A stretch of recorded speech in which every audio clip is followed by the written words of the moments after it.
Chris Ross, sinabing nag-e-enjoy na kalaban si RJ Abarrientos. Ginebra versus San Miguel Game 4 prediction, kakayanin pa nga ba ng Barangay Ginebra? Game 4 na ng semis ng Ginebra kontra San Miguel Beermen. At ngayon, tuwang na ang serye pabor sa SMB.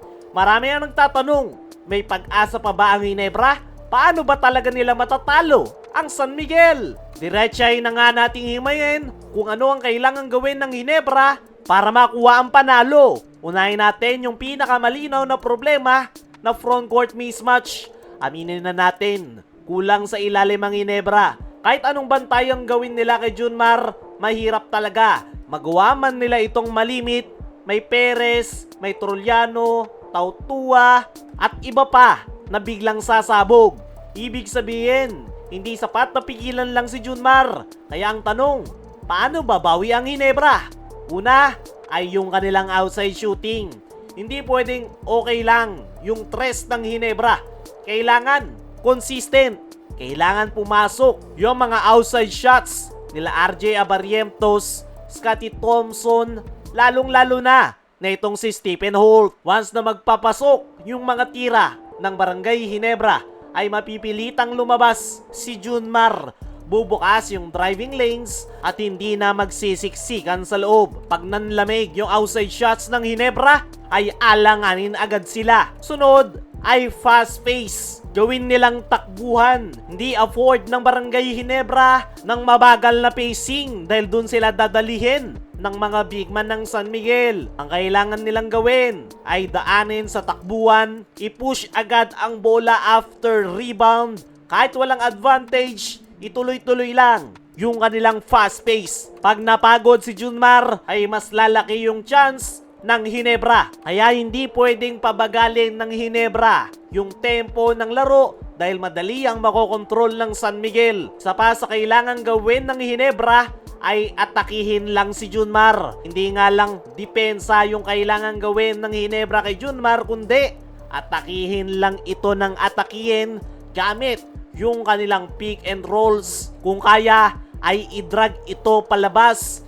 Pilitin mag-switch si Junmar. Ang goal nga dyan ay ma-foul trouble si Junmar. Pag nangyari yan, mababawasan yung minuto nito at kapag inatake ng Ginebra ang nasabing big man, ay mabilis itong mapapagod. Pag nangyari yan, ay mapipilitan si Junmar na mag-kick out pass o ipasa yung bola sa labas at dito na papasok yung team defense na kailangan gawin ng Ginebra. Kailangan nilang abangan yung passing lane at the same time ay higpitan yung depensa sa mga players ng San Miguel. Sa kailangan gawin ng Ginebra ay tulong from the bench. Kakailanganin ng Ginebra yung energy from the bench dahil hindi nga kakayanin ng starting 5 na maglaro ng malaking minuto dahil papagurin sila ng San Miguel. Kaya naman kakailanganin ni Coach Tim ng tulong sa kanyang mga bench players para manatiling fresh legs yung mga key players at hindi sila manlata sa dulo.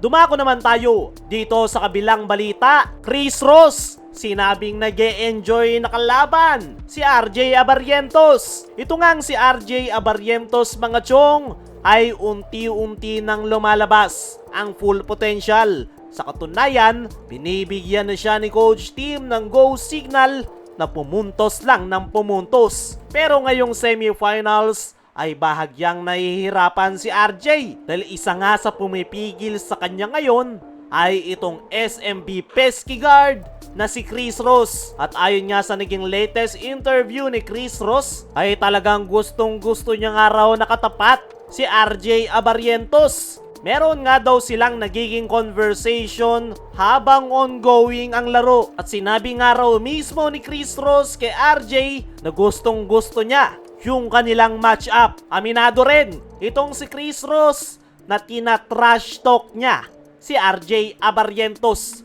Pero yung maganda raw kay RJ ay hindi daw siya pinepersonal. Binabawian nga daw siya nito, hindi trash talk, kundi yung kanyang skills at talent. Alam nga raw na itong si Chris Ross na hindi hinto si RJ at ganon din daw siya. At kahit tina-trash talk ni Chris Ross si RJ Abarrientos, ay bilib nga ito sa Ginebra Guard at talagang ini-enjoy raw ni Chris Ross yung kanilang matchup.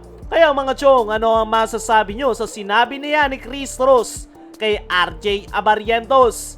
Makakabawi na nga ba ang Barangay Ginebra ngayong Game 4? I-comment mo lang dyan sa ibaba.